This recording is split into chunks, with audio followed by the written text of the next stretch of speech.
হরে রাম রাম রাম হরে হরে, হরে কৃষ্ণ কৃষ্ণ কৃষ্ণ হরে হরে, হরে রাম রাম রাম হরে হরে।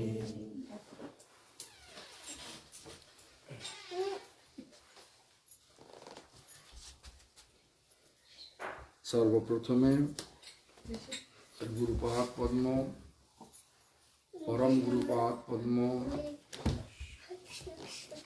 परमेष्टि गुरुपाद पद्म, परम गुरुपाद पद्म तथा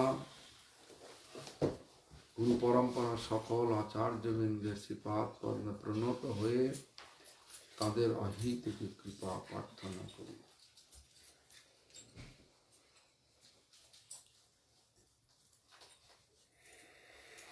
तो आज के अच्छे जन्माष्टमी,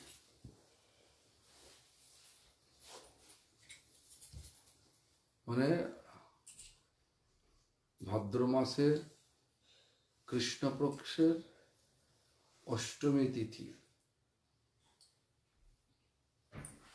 কেন বলা হচ্ছে জন্মাষ্টমী? মানে এই তিথিতে ভগবান কৃষ্ণ আবির্ভূত হয়েছিলেন। তো ভগবানের তো জন্ম হয় না, ভগবান তো সৃষ্টির আগে তো ছিলেন, এখনো আছেন, ধ্বংসের পরেও থাকবেন। কিন্তু কৃষ্ণকে স্বয়ং ভগবান বলা হয়, মানে তিনি সমগ্র ব্রহ্মাণ্ডের যিনি মালিক, সেই যদি আমার জন্ম নেবে কেন? তার জন্ম হয় নাকি? কিন্তু জন্ম হচ্ছে অনাদিরাদি গোবিন্দ সর্বকারণ কারণম।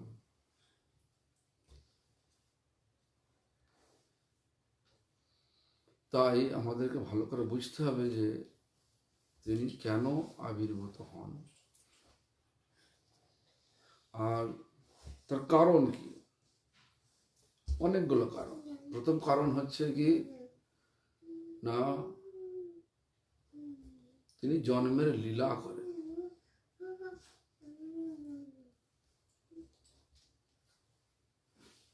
যে সমস্ত ভক্তগণ বাৎসল্য রসের উপাসক, সেই বাৎসল্য রসের উপাসককে তাদের মনকে সন্তুষ্ট করার জন্য, তাদেরকে সুখ দেওয়ার জন্য তিনি যুগে যুগে লীলা করেন। সুতপা নামক এক ব্রাহ্মণ, সুতপা নামক ব্রাহ্মণ, তিনি সত্যযুগে উপাসনা করেছিলেন কৃষ্ণকে পুত্রকে পাওয়ার জন্য।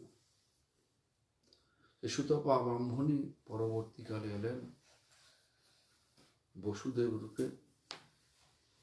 বসুদেব মানে হচ্ছে দেবকীর যে। তো এইভাবে যেমন নন্দ মহারাজ, যশোদা, তারা ভগবানের বাৎসল্যের উপাসক ছিলেন। আবার বসুদেব এবং দেবকীও তারা বাৎসল্য রসের উপাসক ছিলেন। তখন কারণ আরো কারণ কি আছে? ভগবান বলছেন তার শ্রীমদ্ ভগবদ গীতাতে বললেন কি, পরিত্রাণায় সাধুনাং বিনাশায় চ দুষ্কৃতম ধর্ম সংস্থাপনার্থায় সম্ভবামি যুগে যুগে। মানে সাধুদের পরিত্রাণ করার জন্য আর দুষ্কৃত করে, মানে মানে যারা যারা দুষ্কৃত করে, যারা মানে দস্যু মানে যারা হচ্ছে কি বলে ডিমান্ড, হ্যাঁ, তাদেরকে দমন করা, তাদেরকে মানে তাদের সেই দস্যু বৃত্তিকে নষ্ট করার জন্য এবং ধর্মকে পুনঃস্থাপন করার জন্য তিনি যুগে যুগে আবির্ভূত। ভগবান নিজেই বললেন পরিত্রাণায় সাধুনাং। কংস সাধুদের উপর অত্যাচার করতেন, রাবণ সাধুগণের উপর অত্যাচার, মানে যারা সাধু প্রকৃতির, যারা ভগবানের আরাধনা নিয়ে থাকেন তাদেরকে অত্যাচার করতেন। সেই জন্য মানে রাবণকে বধ করার জন্য, কংসকে বধ করার জন্য, তথা কংসকে সহায়ক দেওয়ার জন্য, কংসকে সাহায্য করার জন্য এ সমস্ত দস্যু ছিল, বধ করার জন্য ভগবান এসেছেন বারবার। হিরণ্যকে বধ করার জন্য হিরণ্যাক্ষ এলো, নৃসিংহদেব এলেন। তো এই ধরনের ভগবান নিজেই বললেন, পরিত্রাণায় সাধুনাং বিনাশায় চ দুষ্কৃতম ধর্ম সংস্থাপনার্থায় সম্ভবামি যুগে যুগে। যুগে যুগে অবতীর্ণ হই, কারণ হচ্ছে এটা। যাই হোক, তখন জন্মের লীলা করেন এই কৃষ্ণ এলেন কিভাবে। তোর আগে যে দেখা যায় কৃষ্ণ কিভাবে আমাদের নিকট প্রকট হলেন, এর কারণ দেখা যায়, দেখবেন তার বহু সৃষ্টির সময় চলে যান, তিনি সৃষ্টির সময় চলে যান। সেখানে যেটা দেখা যায় সেটা হচ্ছে এই চতুর্কুমার, ব্রহ্মার 4 পুত্র, মানস পুত্র, সনক, সনাতন, সনন্দন, সনত কুমার, তারা বৈকুণ্ঠে আসছেন। বৈকুণ্ঠ মানে যেখানে কোনো বাধা থাকবে না, কোনো কুণ্ঠা নেই, কোনো বাধা নেই, তা হলো বৈকুণ্ঠ। তো বৈকুণ্ঠের যে দ্বারওয়ান স্বরূপ, দ্বারপাল স্বরূপ যে জয় এবং বিজয় দুজনে ছিলেন, তারা চতুর্কুমারকে রুখে দিলেন, না যেতে দিলেন না। তখন চতুর্কুমার 5 বৎসরের বালক সকলে, দেখতে 5 বছরের বালক, সারা জীবন 5 বছরের বালক ছিলেন।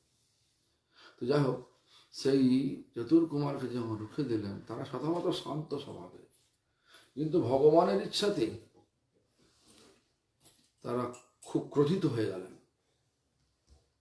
তাদের মধ্যে সনক, তিনি শাপ প্রদান করলেন, এই তুই জানো বৈকুণ্ঠ মানে কি, কোনো বাধা নেই, তুমি কেন আমাদের বাধা দিচ্ছ ভগবান কাজে যাওয়ার জন্য। তো শুধু রুষ্ট হলেন না, শুধু রাগ করলেন না, শুধু তাদেরকে আবার শাপও দিয়ে দিলেন, যাও তুমি মর্ত লোকে চলে যাও, বৈকুণ্ঠ লোক থেকে, যেখানে কোনো কুণ্ঠা নেই, সর্বক্ষণ আনন্দময়, সেখান থেকে যদি বলা যায় তুমি মৃত্যু লোকে চলে যাও, মানে এই মৃত্যু লোকটা কিরকম বোঝা যাচ্ছে, সকলের মুখে মানে দেখুন না, দুঃখের ছাপ লেগে আছে, যে কোনো ভাবে দুঃখ আছে। হ্যাঁ, এটাকে বলা হয় দুঃখ যন্ত্রণাগ্রস্ত এই পৃথিবী। যাই করুন না কেন, দুঃখ যন্ত্রণা আছেই আছে, বিবাহ করুন, বিবাহ না করুন, ত্রিতাপ জ্বালা সকলকে ভুগতে হবে। আধ্যাত্মিক, আদি ভৌতিক, আদি দৈবিক। আধ্যাত্মিক মানে হচ্ছে কি, যে দেহ মন থেকে যে তাপ, তাকে বলে আধ্যাত্মিক। অন্য জীব হতে যে তাপ, মানে যে দুঃখ যন্ত্রণা, যেমন হচ্ছে রাস্তায় যাচ্ছেন, কুকুরে কামড়ে নিল, সাপে কামড়ে নিল, ঘুমোবার জন্য প্রস্তুত হচ্ছেন, কিন্তু মশার কামড়ে ঘুমোতে পারছেন না, এই ধরনের সেটা হবে, বলে আদি ভৌতিক। আধ্যাত্মিক মন খারাপ হয়ে গেল কিসে, হঠাৎ একটা খবর এলো, শরীর ভালোই আছে, সে খবরে, যেমন খবর এলো যে তোমার বাবা খুব অসুস্থ হয়ে পড়েছে, মৃত্যু পথগামী হয়ে গেছে, তখন কি হবে? যার প্রতি আমার খুব শ্রদ্ধা রয়েছে, ভালোবাসা রয়েছে, তার যদি এরকম পরিস্থিতি থাকে এমনটা দুঃখ হয় কিনা, এরম ধরনের তাপকে বলা হয়, দুঃখ যন্ত্রণাকে বলা হয় আধ্যাত্মিক দুঃখ। আর আদি দৈবিক দুঃখ যেমন হচ্ছে ভূমিকম্প হয়ে গেল, বন্যা হয়ে গেল, খরা হয়ে গেল, দুর্ভিক্ষ হয়ে গেল, এগুলো সব হচ্ছে আদি দৈবিক দুঃখ, দৈব ক্রমে যেটা হচ্ছে। এর তিতাব জাল এখানে আছে, সে যাই থাকুক না, যে এই জগতে এলে তাদেরকে দুঃখ পেতেই হবে। তিনটে জাল, সে সন্ন্যাসী হ, গৃহস্থ হ, বানপ্রস্থ হ, আর কি বল ব্রহ্মচারী হ, দুঃখ পেতেই হবে।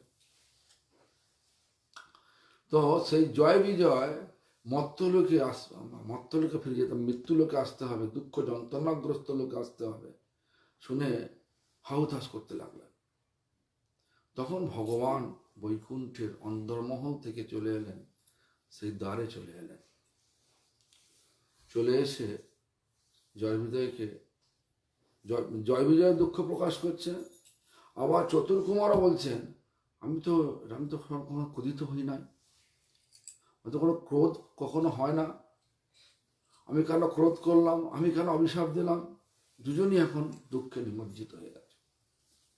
ভগবান এই সময় চলে এসে বললেন, এই চতুর্কুমার, সনক, সনাতন, সনন্দন, এ তোমাদের কোনো দোষ নাই, এটা আমার ইচ্ছা। আমি বীর রস আস্বাদন করি। বীর রস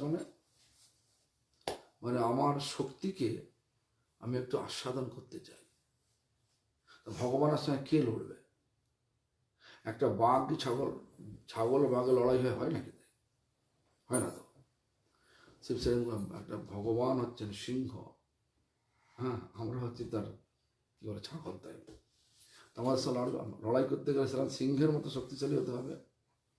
তো বলছে, তখন কি বললেন, তুমি যে অভিশাপটা দিয়েছো এটা আমার ইচ্ছা। সনক, সনাতন, চতুর্কুমারকে বললো, আমারই ইচ্ছায় তুমি দিয়েছ।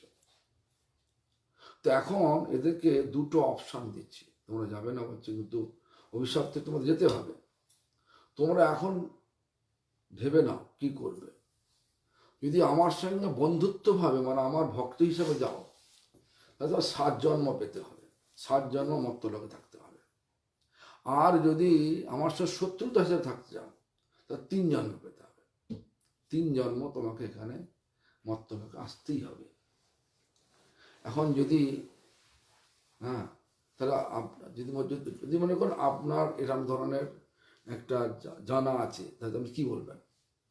7 জন্ম মৃত্যুতে থাকবেন, মানে ভগবানের সঙ্গে ভক্তিভাব রেখে থাকবেন, না ভগবানের সাথে শত্রুতা রেখে 3 জন্ম থাকবেন? ভগবান বলে 3 জন্ম আর 7 জন্ম, কোনটা নেবে বলো? তখন তারা বেছে নিল জয় বিজয় 3 জন্ম। সে প্রথম যে হলো, সেই জয় বিজয় হলো হিরণ্যাক্ষ, হিরণ্যাকেশিপু। হিরণ্যাকেশিপু ভগবান হিরণ্যাক্ষকে বধ করার জন্য এলেন শুকর রূপে, কেশবধীত শুকর রূপ। কেন? এতই তারা বলবান, তারা পৃথিবীকে হরণ করে, পৃথিবী হচ্ছেন ভূমিমাতা, মহিলাদের উপর অত্যাচার ভগবান সহ্য করতে পারেন না। যে মুহূর্তে মহিলাদের উপর অত্যাচার হয়, ভগবান তাকে ধ্বংস করে দেয়। তো কি হলো, হিরণ্যাক্ষ পৃথিবীকে হরণ করে কোথায় রাখলেন না, সাগরের নিচে, একদম সাগরের তলে। তখন ভগবান শুকর রূপ ধরে এসে পৃথিবীকে ওপরে নিয়ে এলেন। হিরণ্যাক্ষ দেখলো আমাকে, আমার জিনিসকে হরণ করে নেই, আমার নিয়ে যাচ্ছে কে, যুদ্ধ করতে এলেন সে শুকর রূপী ভগবান, কেশবধীত শুকর রূপ, যাকে বলে বরাহ রূপ ধারণ করে ভগবান হিরণ্যাক্ষকে বধ করলেন। এই ভাই হিরণ্যাক্ষকে বধ করেছে বিষ্ণু, বধ করেছে। বিষ্ণু অ্যাকচুয়ালি এটা জানতে হবে যে ভগবান কৃষ্ণ হচ্ছেন মূল। কৃষ্ণের যে সাংস অবতার, অংশ অবতার, কৃষ্ণের শরীর থেকে 4 ভাগ, 4টে ভাগ হলো। একটা হচ্ছে বাসুদেব, সংকর্ষণ, প্রদ্যুম্ন, অনিরুদ্ধ। এই সংকর্ষণ, মূল সংকর্ষণ হচ্ছে বলরাম। সেই বলরাম আবার ভগবানের সেবার জন্য শরীরকে 5 ভাগে ভাগ করলেন। একটা হচ্ছে কারণোদকশায়ী মহাবিষ্ণু, যিনি মায়ার উপর দৃষ্টিপাত করে সৃষ্টি করলেন এই সমগ্র এই ভৌতিক জগৎ, এই যে মায়ার জগৎকে সৃষ্টি করলেন। এই জগৎ সবটাই মায়া। ভাববেন না আপনি মেয়ে, ও আপনার মেয়ে, সব সব সব সম্বন্ধ হচ্ছে পরিবর্তনশীল সম্বন্ধ, সমস্ত পরিবর্তনশীল, কেউ কারো নয়। কিন্তু আমরা মনে করি এটা আমি, আমার, তোমার। যাও, এটা হচ্ছে মায়ার জগৎ। আর তারপরে এই মায়ার জগৎকে যে জগতে জীব সৃষ্টির জন্য তিনি আর একটা শরীর ভাগ হলেন, সংকর্ষণ। তার নাম হচ্ছে গর্ভোদকশায়ী মহাবিষ্ণু। তার নাভি পদ্ম থেকে সৃষ্টির প্রথম জীবস্বরূপ ব্রহ্মা এলেন। ব্রহ্মা ভগবানের দ্বারা আদেশ পেলেন যে তুমি জগৎ জীব সৃষ্টি করো। ব্রহ্মা প্রথমে জল দেখে জলচর প্রাণী সৃষ্টি করলেন, স্থলে স্থলচর প্রাণীর মধ্যে স্থাবর জঙ্গম পাথর সব সৃষ্টি করলেন। মানে যে প্রাণ আছে, প্রাণ আছে, কিন্তু এক স্থান থেকে আর এক স্থানে যেতে পারে না, সেই ধরনের প্রাণীকে সৃষ্টি করলেন। যেমন গাছপালা, পাহাড় পর্বত সৃষ্টি করলেন। তারপরে এই সরীসৃপ, বিভিন্ন রকমের রেপটাইলস, মানে হচ্ছে কীট পতঙ্গ, সরীসৃপ জাতীয় সব জিনিস সৃষ্টি করলেন। কিন্তু সন্তুষ্ট হলেন না, মানে মনে আনন্দ হচ্ছে না। তারপরে সৃষ্টি করলেন কি পাখি, বিভিন্ন রকম পাখি, আনন্দ হচ্ছে না। তা জানোয়ার সৃষ্টি করলেন, আনন্দ হচ্ছে না। তারপরে মানুষ সৃষ্টি করলেন। এইভাবে জগৎ জীব সৃষ্টি হলো। এবার জগৎ জীবকে পালন করার জন্য আবার একটা ভাগ হলেন, তার নাম হচ্ছে ক্ষীরোদকশায়ী মহাবিষ্ণু, যিনি আমাদের সকলের মধ্যেই আছেন পরমাত্মা রূপে, কিন্তু আমরা হারিয়ে ফেলেছি। লোহার আর চুম্বক দুটো পাশাপাশি রাখলে লোহাকে চুম্বক আকর্ষণ করে, কিন্তু লোহাকে চুম্বক আকর্ষণ করছে না। তার কারণটা কি না, মরচে পড়ে গেছে। লোহা যদি মরচে পড়ে যায়, চুম্বক লোহাকে আকর্ষণ করতে পারে না। তেমনি মানে লোহা চুম্বক দ্বারা আকর্ষিত হতে পারে না। তো মরচেটা কি, এই জগতের প্রতি আসক্তি, লাভ, পূজা, প্রতিষ্ঠা, জীবহিংসা, কুটিনাটি, এইগুলো যত আছে তত আমাদের মধ্যে এটা রয়েছে, মরছে লোহার মধ্যে। আমরা তো লোহা, ভগবান চুম্বক, কিন্তু আমরা আকর্ষিত হচ্ছি না। আমাদের যতটা আকর্ষণ আছে ফোনের প্রতি, কেসব মানে শেখর বলতে পারবে, ফোনের প্রতি ততটা আকর্ষণ নেই ভগবানের প্রতি, নাকি? তাই আমাদেরকে ভালো করে ভাবতে হবে। হ্যাঁ, এই জগতে যত আকর্ষণ, যদি আমরা সত্যি করে এই জগতের আকর্ষণ থেকে ছুটি পেতে চাই, তাহলে এই সমস্ত আসক্তিগুলোকে ছাড়তে হবে। মানে আসক্তি বলতে লাভ, পূজা, প্রতিষ্ঠা, জীবহিংসা, কুটিনাটি, যেসব বিচারগুলো আমাদের মধ্যে আছে সেগুলো ছাড়তে হবে, তাহলে আকর্ষণ পেয়ে যাবে। যাই হোক, তো এইগুলো মানে ঠিক পরমাত্মা রূপে সকলের মধ্যেই রয়েছেন। আমরা বুঝতে তখনই পারো পরমাত্মা রূপে, পরমাত্মা ভগবান আমাদের মধ্যে, সকলের মধ্যে আছেন। এদের মধ্যে প্রাণ আছে, তাদের মধ্যে পরমাত্মা আছে। আর পরমাত্মা উপলব্ধ করতে পারি না বলেই আমরা নানা রকমের চিন্তা করি সব। তো যাই হোক, সব ঘটনা গিয়ে লাভ নেই। তো এইভাবে তো ভগবানের সেবার জন্য ভগবানের হচ্ছে মূল, ভগবান হচ্ছে কৃষ্ণ। তার শরীর থেকে 4 ভাগ হলো, বাসুদেব, সংকর্ষণ, প্রদ্যুম্ন, অনিরুদ্ধ। যেমন হচ্ছে রামচন্দ্র, লক্ষ্মণ, ভরত শত্রুঘ্ন এরা হচ্ছে ভগবানের এই মানে ভগবানের অংশাবতার, রাম অংশাবতার, ভগবান ও কৃষ্ণের অংশাবতার। কেউ বলছেন? ব্রহ্মা নিজে বলছেন, রামাদি মূর্তির সুকলা নিয়মে নতিষ্ঠান নানাবতারম অকরদ ভুবনেশ কিন্তু কৃষ্ণ স্বয়ং সমভবৎ পরম পুমানজ গোবিন্দমাদি পুরুষং তমহং ভজামি। এটা ব্রহ্মার বাক্য। সৃষ্টির প্রথম যে ব্রহ্মাই বলছেন রাম, রামাদি মানে রাম, নৃসিংহ, বামন, মৎস্য, কুর্ম, বরাহ ইত্যাদি যত অংশাবতার, রামাদি মূর্তির কলা, কলাবতার, গুণাবতার, যুগাবতার, ভগবান অনেক অবতার। সমস্ত অবতারের মূল হচ্ছে কে না কৃষ্ণ স্বয়ং সমভবৎ পরম পুমানজ। স্বয়ং ভগবান কৃষ্ণই তার হচ্ছে মানে সূত্রপাত, রূট বলে। কৃষ্ণ স্বয়ং সমভবৎ পরম পুমানজ। সে কোন কৃষ্ণ? গোবিন্দমাদি পুরুষং তমহং ভজামি। সে গোবিন্দ, সেই তার আমি ভজনা করি। ব্রহ্মা বলছেন। ব্রহ্মা কে? ব্রহ্মা হচ্ছে ভগবানের রজগুণ অবতার। বিষ্ণু হচ্ছে ভগবান কৃষ্ণের সত্যগুণ অবতার। আর শিবকে, মহেশ্বরকে ভগবানের তমগুণ অবতার। আমরা আমাদের মতো করে শাস্ত্র শাসাতে হবে না, আমাদেরকে শাস্ত্র অনুযায়ী, শাস্ত্রকার যেটা বলে গেছেন, ব্যাসদেব যেটা বলে গেছেন সেটা ভাবে সাজাতে হবে, তবে জিনিসটা ভালো করে বোঝা যাবে। তো যাই হোক, সেই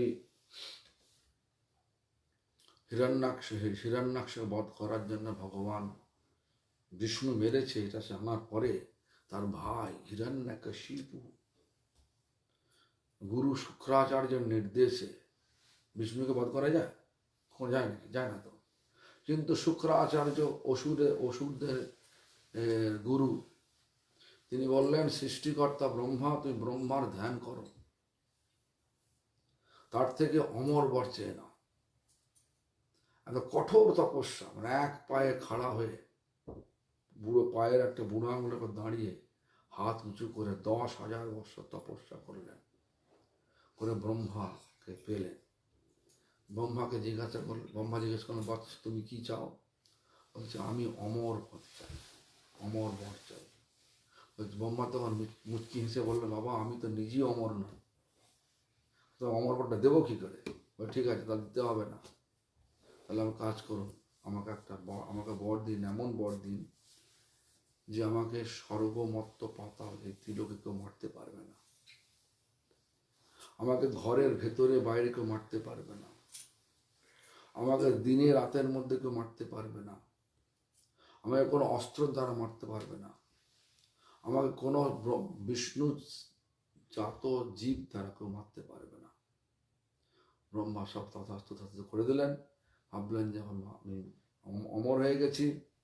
সেই হিরণ্যকশিপু ঘরেতেই ভগবান পাঠিয়ে দিলেন, তার ভক্ত পাঠিয়ে দিলেন। কে না? প্রহ্লাদ।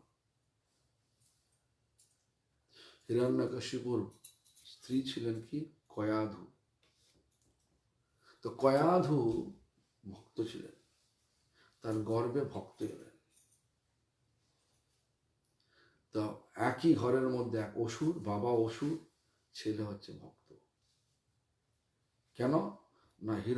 হিরণ্যকশিপু যত পাপ করবে, মানে যত ছেলের প্রতি অত্যাচার করবে, লোকের প্রতি অত্যাচার করছেই, ছেলের প্রতি অত্যাচার করবে, তখন ভগবান আর সহ্য করতে পারবেন না। সেজন্য যখন বিভিন্ন প্রকার মারার চেষ্টা করেও যখন হিরণ্যকশিপু সব তার চেষ্টা ব্যর্থ হয়ে গেল, প্রহ্লাদকে মারতে পারলো না, আসলে সবাই জানেন, আর ব্যাখ্যায় যাচ্ছি না। তখন একদিন হঠাৎ জিজ্ঞাসা করছেন যে আরে প্রহ্লাদ, আমাকে থেকে সবাই তো ভয় পায়, তুই ভয় পাস না, কারণটা কি? কোথা থেকে শক্তি পাচ্ছিস? তখন বলছে, হে অসুর বর্জ্য, মানে হে শ্রেষ্ঠ অসুর, বর্জ্য মানে শ্রেষ্ঠ, হে শ্রেষ্ঠ অসুর, বাবা বললেন না, হে শ্রেষ্ঠ অসুর, তুমি যার শক্তিতে বলবান হয়ে লোককে এইসব দাবিয়ে বেড়াও, ভয় করে বেড়া, আমি তারই শক্তিতে সব, হ্যাঁ আমি তারই, সেই আমার শক্তি যোগাচ্ছে। তখন হিরণ্যকশিপু জিজ্ঞাসা করেন, সে কে? হরি। কোথায় থাকে? সর্বত্র। কোথায়? এই স্তম্ভে আছে? হ্যাঁ আছে। তখন ভক্তের বাক্য সত্য করার জন্য এখানে বলছেন, সত্যং বিধাত নিজ ভক্ত ভাষিতং, নিজের ভক্তের বাক্যকে সত্য করার জন্য ভগবান স্তম্ভের মধ্যে প্রকাশ হলেন। এরম আধা আধা নর আধা সিংহ, মানে নাভি থেকে পা পর্যন্ত মানুষের মতো, আর নাভি থেকে মুখ পর্যন্ত সিংহের মতো। নর সিংহ নাম হলো, বধ হলো। এইভাবে ভগবান এইভাবে এসে জয় বিজয়, মানে এরা জয় বিজয় ছিল। হিরণ্যকশিপু জয় বিজয় হিসাবে, হ্যাঁ জয় বিজয়ের প্রথম অভিশাপ শত্রু হিসাবে থাকবে, ভগবানকে শত্রুতা করলে বধ হলো। তারপর দ্বিতীয় জন্মে এলো কে? রাবণ ও কুম্ভকর্ণ। রাবণ কুম্ভকর্ণকে বধ করার জন্য কে এলেন? রামচন্দ্র এলেন। রাম লক্ষ্মণ ভরত শত্রুঘ্ন, রাম লক্ষ্মণ মিলে বধ করলেন। আবার তৃতীয় জন্মে এলেন কি? শিশুপাল দন্তবক্র, তাকে বধ করার জন্য কে এলেন? কৃষ্ণ বলরাম। তো আজকে সেই কৃষ্ণের আবির্ভাব। কারণ আবির্ভাব আমরা জানি, সকলে জানি যে কৃষ্ণের মা হচ্ছে দেবকী, তাই তো নাকি? সেটা তো বলতেন, মা হচ্ছে দেবকী, বাবা হচ্ছে বসুদেব। তারা জেলে ছিল, এবং তাকে দিয়ে আসা হয়েছিল নন্দ মহারাজ যশোদার কাছে। তারা হচ্ছে নন্দ মহারাজের যশোদার পালিত পুত্র হচ্ছে কৃষ্ণ। কিন্তু হরিবংশ পুরাণ বলে এক পুরাণ আছে, যেটা মহামুনি বেদব্যাস দ্বারাই লেখা হয়েছে। সেখানে বলছেন না, এর দু জায়গায় জন্ম হয়েছিল। আজকের দিনে দু জায়গাতেই, এখানে এক জায়গায় মানে নন্দ মহারাজ যশোদার কাছে প্রকৃত জন্ম হয়েছে, আর দেবকী বসুদেবের যে কংসের জেলে আবির্ভূত হয়েছে। এই জন্য দেবকীর কোনো গর্ভযন্ত্রণা ছিল না, কিন্তু যশোদার গর্ভযন্ত্রণা আছে,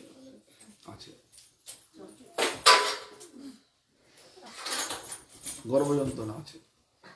যাই হোক,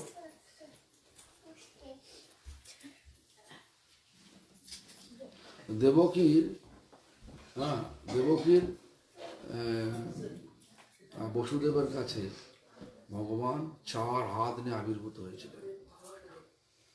তো দেবকী বসুদেব তখন ভগবানকে বললেন, প্রভু স্বাভাবিক রূপে আসুন, স্বাভাবিক রূপে আসুন। এই ঐশ্বর্যপূর্ণ রূপ আমরা দেখতে পারছি না। তখন তিনি স্বাভাবিক দুহাত ঠিক একই সময় যশোদার গর্ভে ওখানে প্রথম হলো একটা মেয়ের জন্ম, যাকে নাম যোগমায়া, আর তারপর পুত্র হলো সেটা কৃষ্ণ। এখন যশোদা আর নন্দ মহারাজের যদি ঘটনা দেখা যায়, অনেক বৎসর তাদের বিবাহ হয়েছে, কিন্তু সন্তানাদি হয় না। অনেক বৎসর বিবাহ হয়েছে, বয়স বৃদ্ধ, মানে বৃদ্ধ বলা যাবে না, অনেক বছর হয়ে যাওয়ার পরে যেন পৌর হয়ে যাওয়ার মতো অবস্থা। সেই সময় প্রতিদিন তারা সন্তানের জন্যে তারা কাত্যায়নী দেবীর পূজা করতেন। কাত্যায়নী মানে যোগমায়া কাত্যায়নী দেবী পূজা করতেন, মানে দুর্গা দেবী পূজা করতেন। দুর্গাকে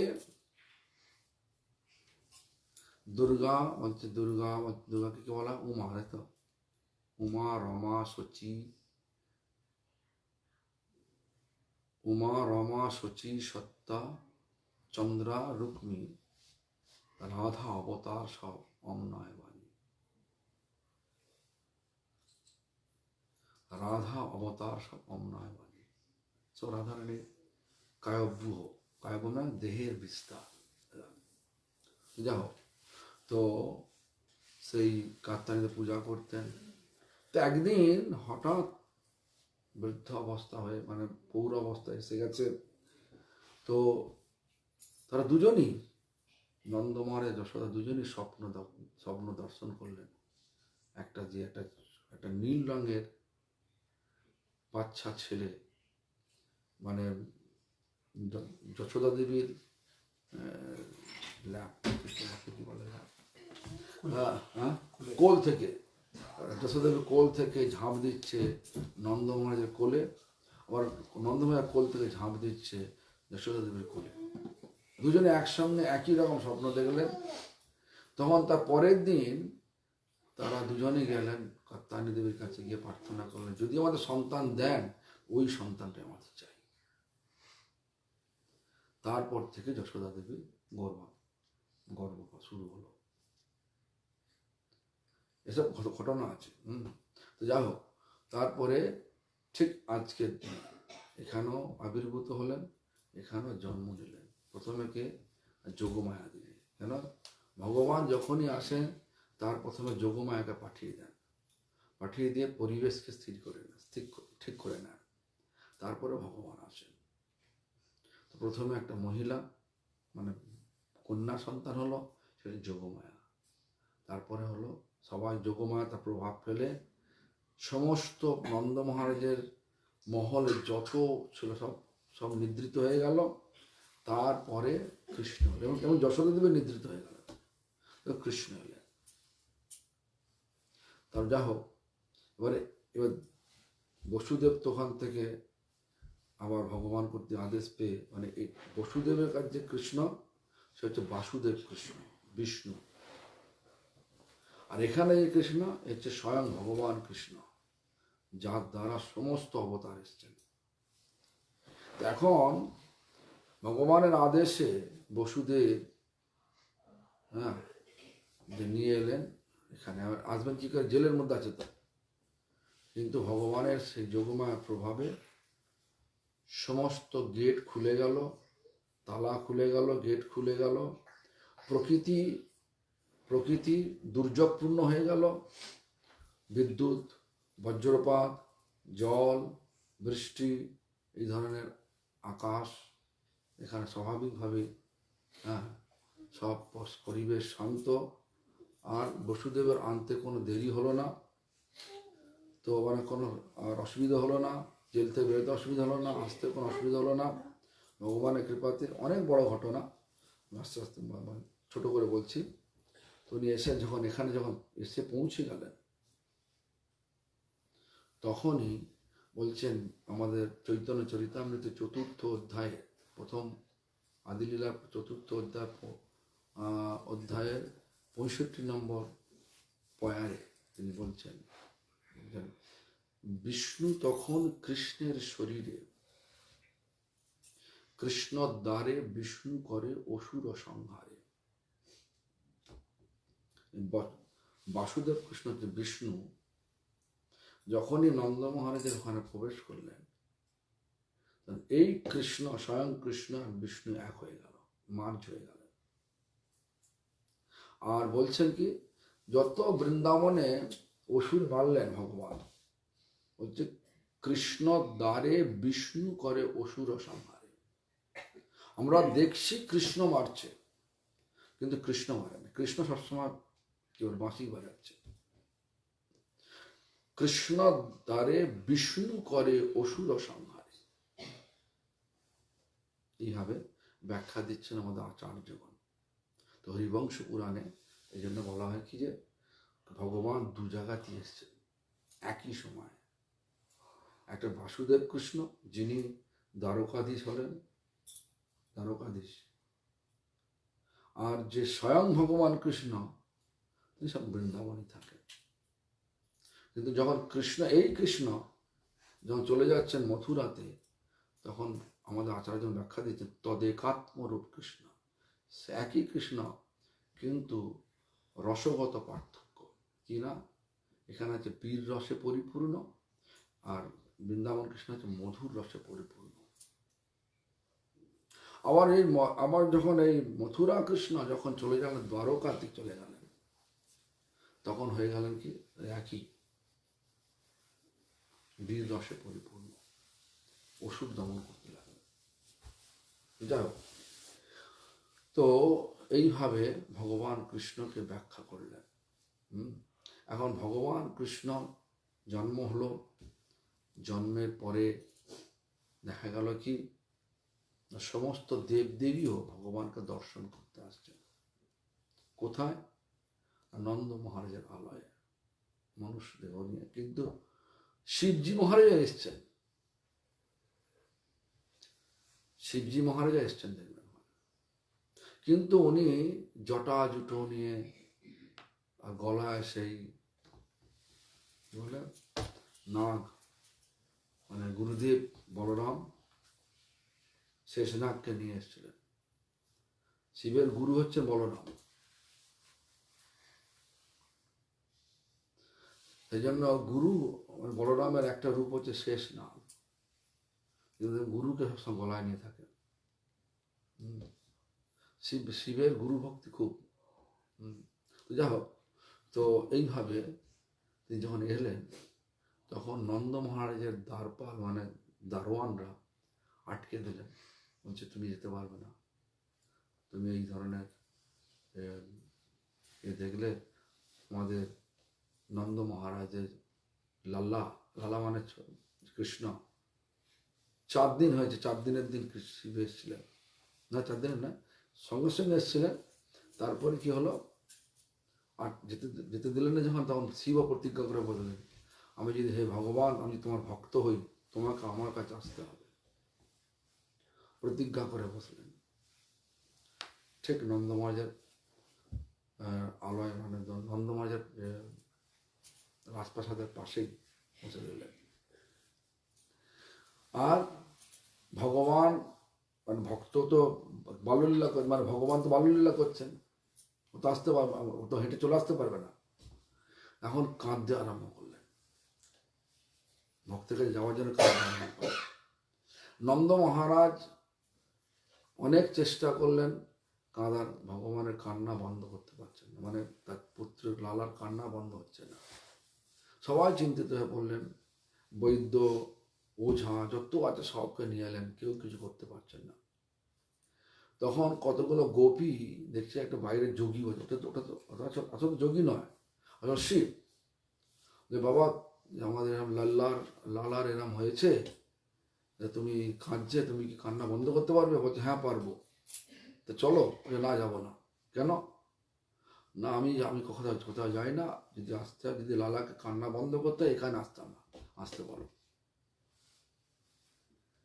তখন গিয়ে যশোদা মাকে বলা হলো, আনতে চায় না যশোদা মা, কিন্তু বাধ্য হয়ে নিয়ে এলেন।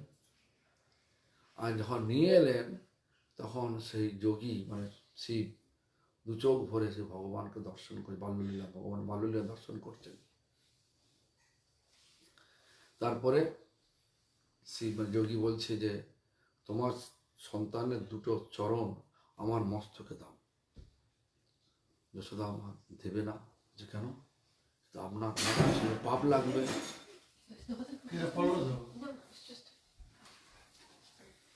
আমার তো পাপ লাগবে। হ্যাঁ, যাই হোক, সে পাপ লাগবে। এখন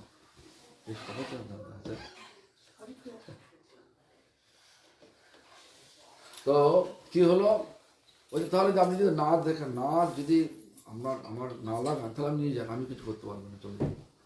তো বাধ্য হয়ে যশোদা মা ভগবানের 2টো চরণ সেই যোগীর কপালে ঠেকালেন। ঠেকানোর সঙ্গে সঙ্গেই তার সমস্ত কান্না বন্ধ হয়ে গেল। বলে যান আপনি যান। দেখবেন এখন পর্যন্ত সেই মানে গোকুল মহাবনে দেখবেন 84 খাম্বার পাশে একটা শিব মন্দির আছে, দেখবেন সেই শিবটা নাম হচ্ছে আশেশ্বর। আশা, ভগবানের দর্শনের আশা। যেমন বিভিন্ন জায়গায় যেমন শিবের মন্দির রয়েছে, যেমন হচ্ছে গোবর্ধনের দেখবেন চাকলেশ্বর, এখানে আছে আশেশ্বর শিব, মথুরায় আছে চারদিকে চারটে শিব, পূর্ব দিকে পিপ্পলেশ্বর শিব, পশ্চিম দিকে ভূতেশ্বর শিব, উত্তর দিকে গোকর্ণেশ্বর শিব, আর দক্ষিণ দিকে আছে রঙ্গেশ্বর শিব। শিব কৃষ্ণের সব থেকে বড় ভক্ত। এই জন্য বলছেন বৈষ্ণবানাং যথা শম্ভু, সমস্ত বৈষ্ণব মানে আমাদের শ্রেষ্ঠ হচ্ছেন, শ্রেষ্ঠ বৈষ্ণব হচ্ছে শিব। যেন আমরা শিবের পূজা করি কি রূপে? সদাশিব রূপে। যে শিব আছেন কি বল, ক্ষীরোদক্ষায় মহাবিষ্ণু, ক্ষীর সাগর আছে না, ক্ষীর সাগরের দ্বারপাল স্বরূপ বসে আছেন। দেখবেন না, যেমন সুতরাং বৃন্দাবনে আছেন গোপেশ্বর মহাদেব শিব, গোপেশ্বর শিব। জগন্নাথ পুরী ধামে আছেন লিঙ্গরাজ শিব।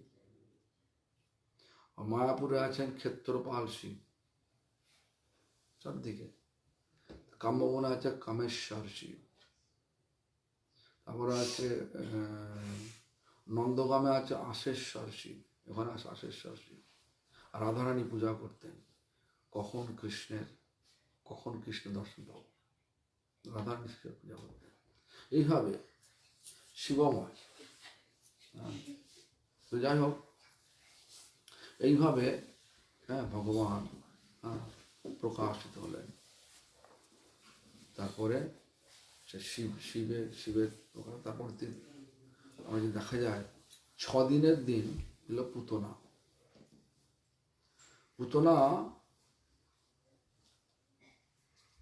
তো ভগবানের কাছে এলেন, শুধু এমনি এলেন না, পুতনা পূর্বজন্মে ছিল কে? বলি মহারাজের কন্যা। বলি মহারাজ যখন বিশ্বজিৎ যজ্ঞ করছিলেন, 100খানা যজ্ঞ করবেন, যদি যজ্ঞে সফলতা অর্জন করে তাহলে সমগ্র বিশ্বকে জয় করে নেবে।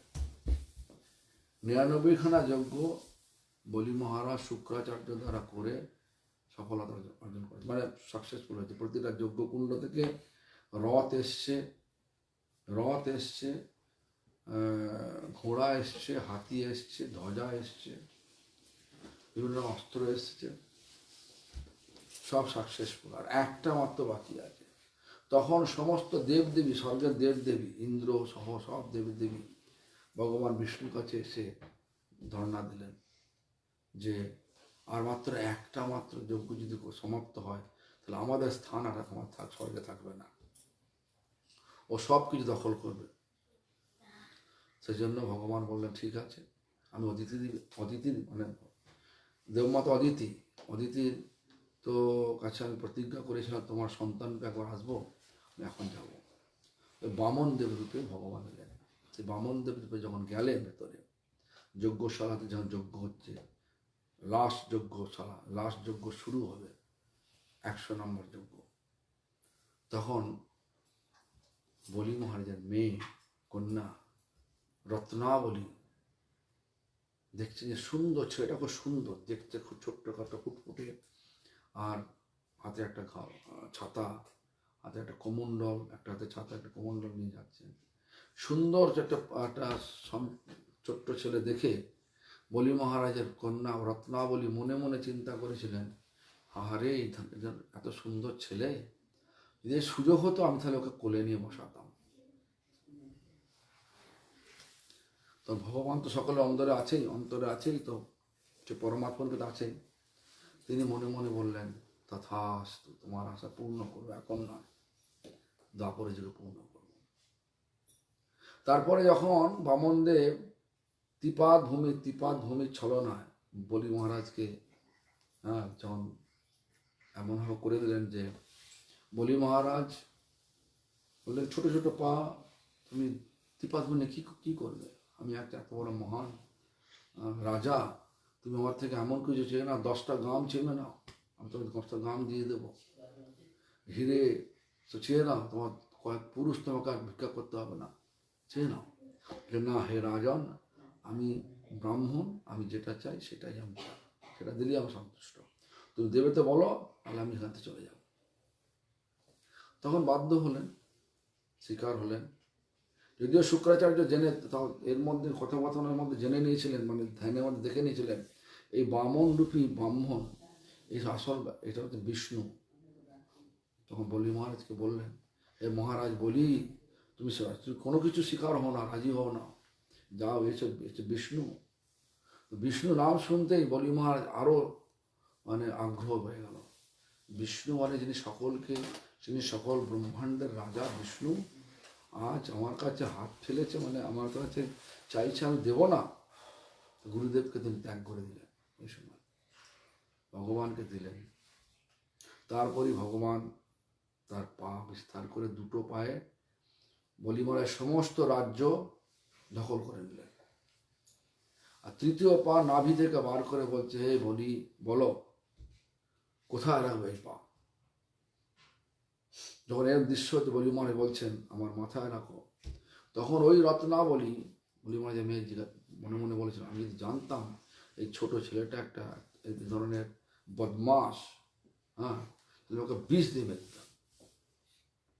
ভগবান বলছে ঠিক আছে, আমি তথাস্তু। সেই বলি এই দ্বাপর যুগে এলেন পুতনা রূপে, আর সেই পুতনা হয়ে সুন্দর গোপী ধারণ করে এলেন।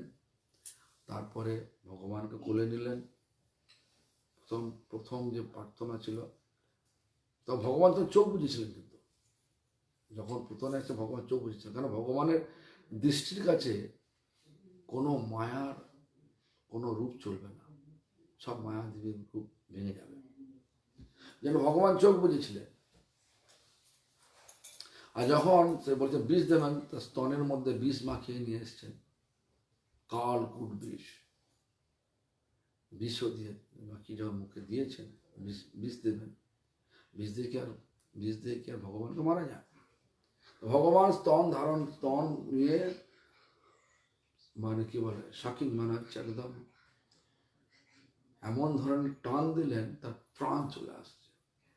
তোর পুতনা, আর তারপর চোখটা খুলে দিয়েছেন ভগবান। পুতনা তার নিজের রূপ রাখতে পারলেন না, মানে যে বেশ মায়া রূপ নিয়ে এসেছিলেন, নিজের রূপ ধরে ফেললেন। আবার কমে কমে কমে কমে বড় হয়ে গেল সব, হ্যাঁ, তার শরীর বড় হয়ে গেল। পুতনার শরীর 12 মাইল শরীর, 12 মাইল শরীর। তখন বোধকালী বলছে ছাড় ছাড় ছাড়। আমাদের আচার্য যখন ব্যাখ্যা দিচ্ছেন, টিকাকার ব্যাখ্যা দিচ্ছেন, ভগবান বলছেন যে আমি যাকে ধরি তাকে ছাড়ি না। তারপরে পুতনার মৃত্যু হয়ে গেল, বধ হয়ে গেল, তার পুতনা বধ। তারপরে ভগবান তাকে ধাত্রীগতি মানে স্বর্গের নার্স, মানে নার্সকে কি বলে, নার্সই বলে নাকি, ধাত্রীগতি মানে যার মাঝে আগেতে যেমন মেয়েরা যখন, এখন তো হসপিটালে যায়, তখন ধাই মা আসতো, ওই ধরনের জন্ম, ওই ধরনের সেবা দিয়ে দিলেন, তুমি এই ধাত্রীগতি লাভ করো। তো এইভাবে ভগবান যত সব অকাসুর বকাসুর যত সব বধ করেছেন, আমরা দেখছি ভগবান কৃষ্ণ মারছে, কিন্তু কৃষ্ণ মারেন যে বিষ্ণুদ্বার, মানে কৃষ্ণর দ্বারে বিষ্ণু করে অসুর সংহারে। তো এইভাবে ভগবানের জন্ম হলো। তারপরে ভগবান লীলা করলেন, কত বছর করলেন? 125 বছর লীলা করেছিলেন এই জগতে। ভগবানের বয়স দেখতে কিরকম, যেমন আমরা আস্তে আস্তে বুড়ো হয়ে যাই, চুল পেকে যাচ্ছে, যেমন আমাদের এখন চুল সব সাদা হয়ে গেছে। আগে আমার সব কালো ছিল, যখন এই মঠে আসি তো কালো ছিল, এখন সাদা হয়ে গেছে। চুল ছিল, চুল পড়ে গেছে। এই উত্তমের দিকে প্রথম যখন আছি অনেক চুল মানে কালো ছিল, মাথায় চুলও ছিল, এখন চুলও নেই নাকি। তো এই ধরনের সাথে সাথে আমাদের যেমন বয়স হয়ে যাচ্ছে, ভগবান ভগবান হচ্ছে নিত্য নবায়মান। আবার সর্বক্ষণের জন্য তার বয়স হচ্ছে 15 বৎসর 2 মাস 15 দিন সর্বক্ষণ। আমরা সংখ্যা বলি 16 বৎসর বয়স। রাধারানীর বয়স তাই 14 বৎসর 2 মাস 15 দিন ফিক্সড।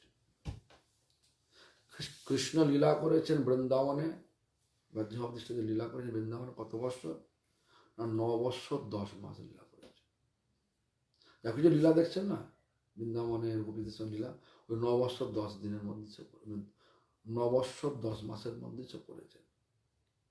তো আমরা ছবিতে দেখি প্রাপ্তবয়স্ক কৃষ্ণ, ওরা তো নয়, সেটা তো মানে লোকরঞ্জনের জন্য করেছে, সব আর্টিস্টরা করেছে। কিন্তু বাস্তবে হচ্ছে 9 বৎসর 10 মাসের ছিলেন। তারপরে তিনি মথুরায় চলে যান। মথুরাতে গিয়ে প্রথমে কংসকে বধ করেন, তারপরে উগ্রসেনকে জেল থেকে বার করে উগ্রসেন রাজা করে তিনি চলে যান পাঠশালায়, চলে যান শান্তিমণি মুনির পাঠশালা। সে 10 মাস তিনি অধ্যয়ন করেন। অধ্যয়ন করার পরে 10 মাস পরে যখন বুঝতে পারলেন যে কংসর যে শ্বশুর জরাসন্ধ, ভগবান তো সব সর্ব অন্তরে আছেন, তো জরাসন্ধ এখন আক্রমণ করবে মথুরাকে, হ্যাঁ, তো উগ্রসেনকে রক্ষা করতে হবে, মথুরাকে রক্ষা করতে হবে। সেই জন্য আবার চলে এলেন, কৃষ্ণ বলরাম দুজনে চলে এলেন। 10 মাসের মধ্যে সব কিছু পাঠ সমাপ্ত করে গুরু দক্ষিণা দিলেন। কি হবে? শান্তিমণি মুনিকে গুরু দক্ষিণা দিলেন কি? গুরুমা বললেন, বাবা আমার ছেলে, আমার পুত্র কি বল পুনর্দত্ত কে তারা উনি শরীর ছেড়ে দিয়েছেন। তুমি তো সেই ব্রাহ্মণের 9 সন্তানকে, জানেন ঘটনা জানো তো? দ্বারকাতে ভগবান যজ্ঞ করছেন, এক ব্রাহ্মণ এসে, অর্জুন হন দ্বারকাতে আছেন, আর তখন জিজ্ঞাসা, ব্রাহ্মণ এসে বলছে আমি দ্বারকাতে যাবো। না, তা যেতে পারবে না, 3 দিন কথা বলবেন না কারোর সঙ্গে, উনি যজ্ঞ করছেন। তখন বলছে তোমার কি সমস্যা বলো না, আমাকে বলো না। তুমি তো আমার সমস্যার সমাধান করতে পারবে? অর্জুন বলছে হ্যাঁ পারবো। কি তোমার হয়েছে, সমস্যা কি বলো? বলছে আমার সন্তান জন্ম হয় আর সঙ্গে সঙ্গে মরে যায়, স্টিল বর্ন বেবি। তো আমার কি বলে এই যে দ্বারকাধীশের রাজ্যেই রাজার পাপেই আমার স্ত্রীর অবস্থা হয়েছে, আমাকে যেতে দেন ওনার কাছে। বলছে না, ওনার কাছে যাওয়ার দরকার নেই, আমি তোমার সমস্যার সমাধান করে দেবো। এরপরে যখন তোমার যখন স্ত্রী যখন গর্ভবতী হবে, যখন সন্তান প্রসব করার সময় হবে, আমাকে ডাকবে, তুমি করতে পারবে? বলছে হ্যাঁ, আমি হচ্ছে গান্ডীবধারী, আমি সকলকে রক্ষা করে দেবো। তখন বলছে ঠিক আছে। যখন সময় হলো, অর্জুন খবর দিল, অর্জুন গেল, কিন্তু ব্যর্থ হয়ে গেল।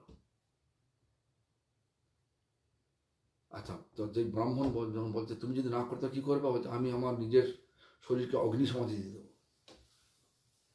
যখন ব্যর্থ হয়ে গেল, বলছে দাও অগ্নিসমাধি দাও, আগুন জ্বালো, সমাধি দাও। তখন অর্জুন যখন আগুন জ্বালাতে প্রস্তুত হচ্ছেন, তখন ভগবান কৃষ্ণ সেখানে রথ নিয়ে এসে বলছেন পার্থ চলো আমার সঙ্গে। চলে গেলেন যমলোক, সেখান থেকে চলে গেলেন মহাকালপুর। সে মহাকালপুর থেকে শুধু একটা ছিল না, 9খানা সন্তানকে ফিরিয়ে এনেছিল।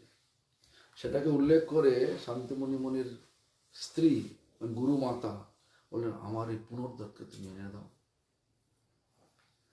সে পুনর্দত্ত, এটা হচ্ছে ভগবান কৃষ্ণের গুরু দক্ষিণা। তখন তিনি গেলেন, সমুদ্রে গেলেন, সে পঞ্চজন্য শঙ্খ পেলেন, তারপরে সেখান থেকে চলে গেল, যাও সে মহাকালপুর থেকে তার ছেলেকে উদ্ধার করে দিয়ে গেলেন, পুনর্দত্তকে দিয়ে গেলেন শান্তিমণি মুনির কাছে আর গুরু মাতার কাছে। এবার দিয়ে চলে এলেন মথুরাতে চলে গেলেন। আর সত্যিই তাই, মথুরাতে জরাসন্ধ একবার আক্রমণ সানিয়ে আসছেন। জরাসন্ধের সমস্ত সৈন্যকে মেরে ফেললেন, আর শুধু জরাসন্ধকে বাঁচিয়ে রাখছেন। কেন? ওই যে বললাম প্রথম দিকে, পরিত্রাণায় সাধুনাম বিনাশ। জরাসন্ধ হচ্ছে একটা সূত্রপাত হলো, ওষুধদেরকে ধরে আনতে হলো না, ওই ধরে নিয়ে আসছে যুদ্ধ করার জন্য, আর ভগবান মেরে দিচ্ছেন এখানে। 17 বার আক্রমণ করার পরে যখন জরাসন্ধ তার কি বল গোয়ার তুমি যাচ্ছে না, একে কোনো মোহ বলে। যে মহাভারত আছে না, মহাভারতে 6টা চরিত্র আছে, কাম, ক্রোধ, লোভ, মোহ, মদ, মাৎসর্য। এই 6টা চরিত্র মহাভারতে আছে। কামের চরিত্রকে না হচ্ছে কৃচক, বিরাট রাজার রাজত্বে যে সেনাপতি ছিল তার সেই কৃচক, সে হচ্ছে কাম, মানে তিনি ধাবিত হয়েছিলেন কার পেছনে? দ্রৌপদীর পেছনে, সারেন্দ্রীর পেছনে, কৃচক। ক্রোধের চরিত্র কে পালন করলো? সেটা দুঃশাসন, ক্রোধ, দুঃশাসন। লোভের কে না বক রাক্ষস, আর মোহকে জরাসন্ধ। 17 বার ভগবান মদকে না হচ্ছে হিড়িম্বার ভাই হিড়িম, মদে মত্ত থাকতো। আর মাৎসর্যকে না দুর্যোধন। তো এই জরাসন্ধ মানে 17 বার আক্রমণ করে বুঝতে পারলো না এটা ভগবান, একে মারা যায় না। তো সেই 17 বার আক্রমণ করার পরে যখন ভগবান দেখলেন যে আমার জন্য এই সমস্ত মথুরাবাসী সব ক্ষতি হচ্ছে, তখন তিনি বিশ্বকর্মাকে আদেশ দিলেন, যাও সমুদ্রের পাড়ে গিয়ে ওখানে গিয়ে আমার জন্য আমার আশ্রয় বানিয়ে দাও। ওখানে চলে গেলেন তিনি। আর জরাসন্ধকে বধ করতে কিভাবে হলেন? তখন দ্বারকাধীশ তখন এলেন পাণ্ডবদের রাজা করে, যখন ভীমকে দিয়ে মল্লযুদ্ধ, জানো তো মল্লযুদ্ধ মানে কি? রেসলিং, তা করে জরাসন্ধকে মেরে দিলেন। নিজে হাতে মারলেন না, কেন? চায় না জরাসন্ধকে উদ্ধার করতে। যাকে ভগবান মারবে না আর মারতে চায় না, তার মানে তাকে উদ্ধার করতে চায় না, সে আবার এখানে আসবে। তো এইভাবে ভগবানের অনেক লীলা, অনন্ত লীলা। সেই ভগবানের আজকের দিনটা হচ্ছে, আজকের তিথিটা হচ্ছে ভাদ্র মাসের কৃষ্ণপক্ষে অষ্টমী তিথি। আর অষ্টম গর্ভে কেন এলেন? অষ্টম গর্ভে কেন এলেন? অষ্টমীতে কেন এলেন? প্রথম ছজন আছে না, কাম, ক্রোধ, লোভ, মোহ, মদ, মাৎসর্য, এগুলোকে জয় না করতে পারলে তারপরে সপ্তম গর্ভে গেলেন না হচ্ছে সপ্তম গর্ভে এলেন হচ্ছে শঙ্কর্ষণ, তিনি গুরুতত্ত্ব। এই 6টা রিপুকে জয় করতে পারলেই তখন হয় আসল দীক্ষা, হয় গুরু, আসল গুরুকরণ হয়। সপ্তম গর্ভে এলেন, সেই জন্য সপ্তমে হলেন গুরু। যখনই আসল গুরু দীক্ষা হয় তারপরই হয় ভগবানের সঙ্গে মিলন হয়, এর আগে হয় না। এই সমস্ত ব্যাখ্যা আমাদের আচার্য যখন গ্রন্থে দিয়েছেন, আমাদের আচার্য যখন বলতে আমাদের বিশ্বনাথ চক্রবর্তী পাদ আছেন, জীব গোস্বামী পাদ আছেন, রূপ গোস্বামী পাদ আছেন, এই সমস্ত আচার্যের জীব গোস্বামীদের ব্যাখ্যা, যেটা দিয়ে বললাম না এখন, এটা জীব গোস্বামীর ব্যাখ্যা আনন্দ বৃন্দাবন চম্পুতে আছে। তো যাই হোক, এই ধরনের ভগবান অষ্টম গর্ভে এলেন। অষ্টম গর্ভে আসার কারণ হচ্ছে এটাই। আর ভগবানের আর একটা কারণ হচ্ছে যে উনি আসছেন 3টে লক্ষ্য করার জন্য। তো 3টে লক্ষ্যকে রেখে তিনি আসেন এই জগতে, লীলা করেন। পরিত্রাণায় সাধুনাং, সাধুদের পরিত্রাণ করার জন্য। বিনাশ আছে দুষ্কৃতম, যারা দুষ্কৃত তাদেরকে বিনাশ করার জন্য। আর ধর্ম সংস্থাপনার্থায়, ধর্মকে পুনঃস্থাপন করার জন্য। 3টে কারণ তিনি আসছেন। এই জন্য আমাদের মধ্যে যে সমস্ত হিংসা, লাভ, পূজা, প্রতিষ্ঠা, এগুলোকে নষ্ট করার জন্য, নষ্ট করে আমাদের এগুলো যতটা যার কাছে যতটা বেশি আছে সে ততটা বেশি ওষুধ প্রকৃতির হয়। তো এইগুলোকে নষ্ট করার জন্য ভগবান এই কলিযুগে কি রূপে এসছেন? নাম রূপে এসছেন। নাম রূপে এসছে। এই নামকে আশ্রয় করলে কি হয়, এই সমস্ত কলমশ মানে যে ময়লাগুলো যেগুলো আমাদেরকে ভগবানের দিকে মন লাগাতে দেয় না, নানা রকমভাবে অজুহাত দেখি আমরা ভগবান থেকে দূরে থাকতে চাই, এগুলো সব নষ্ট হয়ে যায়। হ্যাঁ, তো হরিনাম গ্রহণ করলে যদি অপরাধ শূন্য, হরিনাম কি, হরিনাম সকলকে কৃপা করেন, কিন্তু অপরাধীদের কৃপা করেন, পাপীদেরকে কৃপা করেন। হরিনাম কি হয় না, পাপ কেটে যায়, পুণ্য হয়, পুণ্য ফলে ভৌতিক সুখ লাভ হয়, কিন্তু ভগবান লাভ হয় না। পুণ্য ফলে ভৌতিক সুখ লাভ হয়, কিন্তু ভগবান লাভ হবে না। ভগবান লাভের জন্য কি প্রয়োজন, প্রেম প্রয়োজন। সেটা কিভাবে হয়, অপরাধ শূন্য হয়ে যদি আশ্রয় নিয়ে, কোন আশ্রয় না, পরম্পরার আশ্রয়ে। কোন পরম্পরা, ভগবান কর্তৃক প্রতিষ্ঠিত 4 পরম্পরা। সে কোন তাদের নাম কি, শ্রী ব্রহ্ম রুদ্র সনক। শ্রী সম্প্রদায় আচার্যকে না রামানুজ আচার্য। শ্রী বলতে কে, লক্ষ্মী দেবী। লক্ষ্মী দেবী তার নিজস্ব সম্প্রদায়ভুক্ত সম্প্রদায় করেছেন, তার নাম হচ্ছে শ্রী সম্প্রদায়। ব্রহ্ম মানে ব্রহ্মা, তো ব্রহ্মা সম্প্রদায় নাম হচ্ছে ব্রহ্ম সম্প্রদায়। তার আচার্যকে না মধ্বাচার্য, যে সম্প্রদায়ের মধ্যে আমরা আছি, আমি আছি, ব্রহ্ম সম্প্রদায়। রুদ্র সম্প্রদায় আচার্যকে না শিব নিজে, সেই শিব কাকে আচার্য করে গেছেন, বিষ্ণু স্বামী আচার্য। আর সনক মানে চতুর্কুমার, যাকে বলা ব্রহ্মা 4 কুমার। এই 4 কুমার, ব্রহ্মা 4 কুমার সম্প্রদায়ের নাম হচ্ছে সনক সম্প্রদায়। বড় ছেলের নাম শুনছে সনক সম্প্রদায়। আর সেই সম্প্রদায় এই আচার্যকে না নিম্বার্ক। সেজন্য 4 আচার্য, 4 সম্প্রদায়, 4 আচার্য, রামানুজ, মধ্বাচার্য, বিষ্ণুস্বামী, নিম্বার্ক। এই 4 সম্প্রদায় ভগবান কর্তৃক স্বীকৃত হয়েছে। আর এই স্বীকৃত আচার্যের পরম্পরা অনুসারী, পরম্পরার আশ্রয় নিয়ে, যে কোনো এক আশ্রয় নিয়ে, আমি আশ্রয় নিয়েছি ব্রহ্ম সম্প্রদায়, মধ্বাচার্যের পরম্পরা। সে চৈতন্য মহাপ্রভু যাকে গ্রহণ করেছেন, মহাপ্রভু ভগবান হয়েও তিনি ভক্ত বেশ নিয়েছেন, তো ভক্ত হয়ে তিনি পরম্পরাকে স্বীকার করেছেন। পরম্পরা স্বীকার করে ব্রহ্ম সম্প্রদায় মুক্ত হয়ে তিনি জগৎকে রাধা কৃষ্ণের উপাসনা শিক্ষা দিয়েছেন। শিক্ষা দিয়ে তিনি আমাদেরকে শিখিয়েছেন।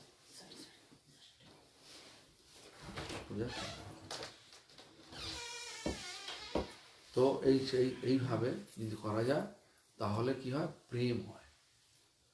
মানে এমনি হরিনাম করলে কি হয়, পুণ্য হয়।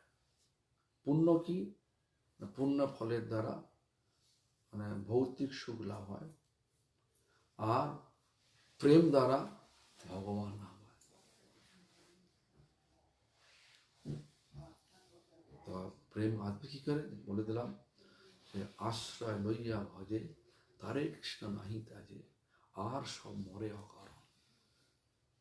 এই 4 সম্প্রদায়, একটা সম্প্রদায়কে আশ্রয় নিয়ে, পরম্পরা কর্তৃক আশ্রয় নিয়ে সেই সম্প্রদায় ভুক্ত হয়ে যদি আমরা হরিনাম করি, সেই হরিনামের দ্বারা প্রেম হবে। সেই প্রেমের দ্বারা আমরা ভগবানের সেবা লাভ করব, যেটা আমাদের হচ্ছে কি বলে আইডেন্টিটি, বলে বাংলা কি বলে, আইডেন্টিটি হচ্ছে যেটা আমাদের স্বরূপের পরিচয়। স্বরূপের পরিচয়, আমাদের আসল পরিচয় আমরা কি, স্বরূপে সবার হয়, স্বরূপে সবার হয় গোলকেতে স্থিতি। সবাই গোলক বৃন্দাবনে আমাদের ছিলাম, বীজ রূপে ছিলাম, এখন জীব রূপে এসছি। এখন সেই প্রেম লাভ করে আবার ফিরে যাব গোলক বৃন্দাবনে। আর গোলক বৃন্দাবন থেকে কে এসছেন, মহামন্ত্র গোলকের প্রেম ধন হরিনাম সনাতন। যিনি কলিযুগ, আমরা খুব ভাগ্যবান এই কলিযুগে এসছি। শুধু হরিনাম সংকীর্তন, যে কোনো আশ্রমে থেকে হরিনাম সংকীর্তন করতে পারলেই আমরা ভগবানের কাছে ফিরে যেতে পারব।